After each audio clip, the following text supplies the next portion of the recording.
is the proper way for us to give zakat of ourselves and our families, and to watch the rights of other Muslims?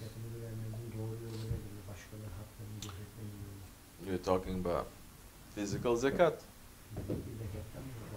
Yes, for our bodies and our family, and also to, like you were saying in the Sohbet, for the rest of the Muslims to watch their rights. How are you going to watch their rights? Yeah, that's good.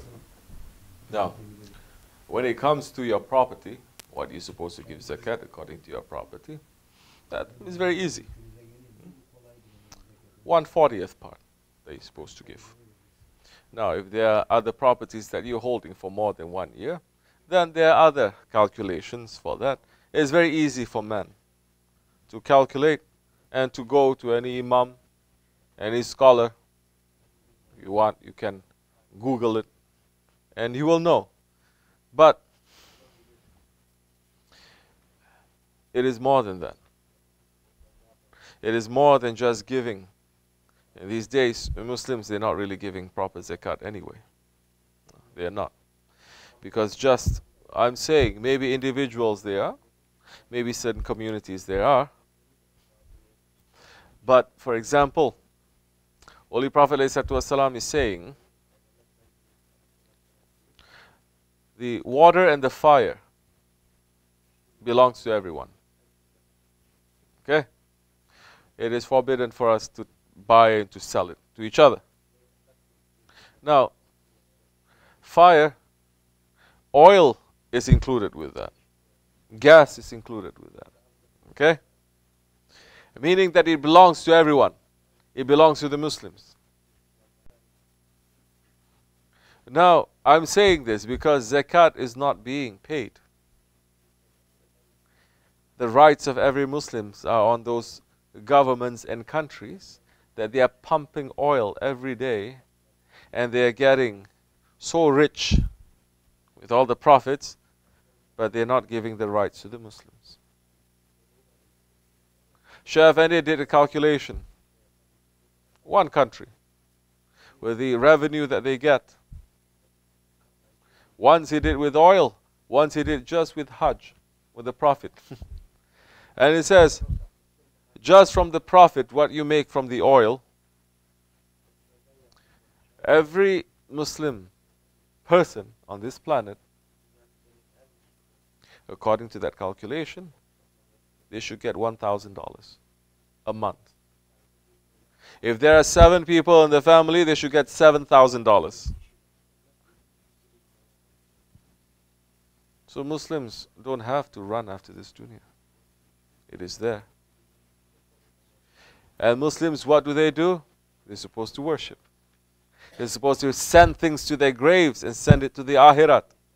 That time, yes, you can start making ibadat because you're not being a slave. You're not working 12, 15, 18 hours a day earning. Yes, we may understand those ones in the third world countries. They have to work so hard to feed their families. What I don't understand is Muslims coming to this world, to this part of the world, and they're working 12, 15, 18 hours a day.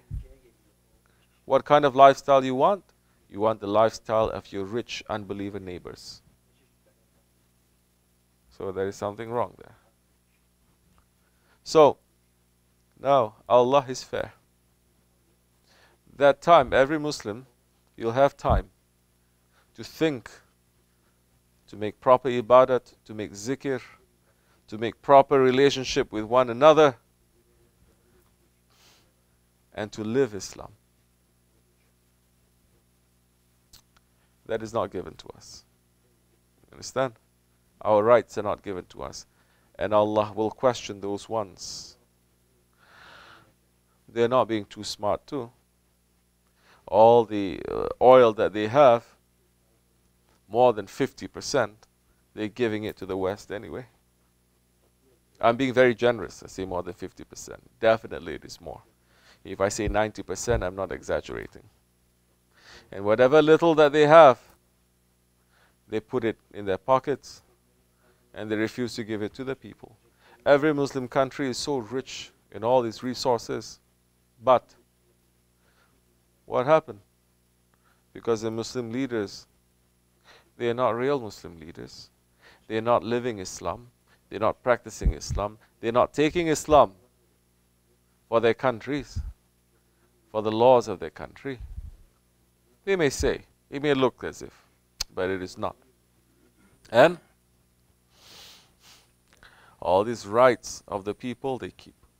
So yes, that's what I mean by zakat is not being paid. Because I said before, the Muslims have never been more rich, more wealthy than they've ever been in history.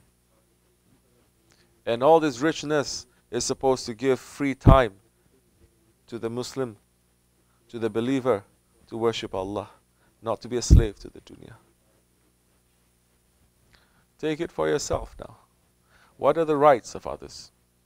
What are the rights if you're an individual? What are the rights of others that you can watch? You don't know. Person may not know. But person knows that there are so many people, like I said, from Damascus to Burma, they are suffering because they don't have so many things. Now our hands are tied. We cannot change so much. But at least it must touch us. It must shame us. That here we are, we have so much in front of us. We want to be able to give something to them. We cannot. What can we do? At least we can open our hands and we can beg and ask Allah to help them and to raise their station. Are we doing that? Not Ya Rabbi, help them. No. It's easy to do that too. Are we waking up middle of the night? That's something. Now, your hands are tied, you cannot do something physically. At least you can, that time when you're getting up, to go to sajda at least and say, Ya Rabbi, this much I can do. I'm a weak one. Please, help them. In that way, at least we can balance things. Things cannot be balanced until Sahibul Zaman arrives, until he comes. Inshallah Rahman.